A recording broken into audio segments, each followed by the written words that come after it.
नाबालिग लड़की संग छेड़खानी की एफआईआर दर्ज। अभिभावक से शिकायत करने पर की गाली गलौज। मधेपुर थाना क्षेत्र के एक गांव की 28 वर्षीय महिला ने अपने नाबालिग पुत्री के साथ कथित तौर पर छेड़खानी करने की एफआईआर दर्ज कराई है।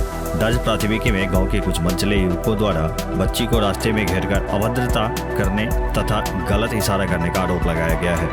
इतना ही नहीं, लड़की की मां ने जब मनचले युवकों के परिजन से शिकायत करने गई तो उनके साथ भी अभद्रता एवं मारपीट की गई। एफआईआर में गांव के ही सुनील पंडित, नीतीश मुखिया, गुरदीप मुखिया, सुधीर मुखिया, अयोधी मुखिया एवं उनके 2 बेटियों को नामजद आरोपी बनाया गया है। पुलिस ने मामले में त्वरित कार्रवाई करते हुए लड़की की मां संग गाली गलौज करने के आरोपी अयोधी मुखिया को गिरफ्तार कर लिया।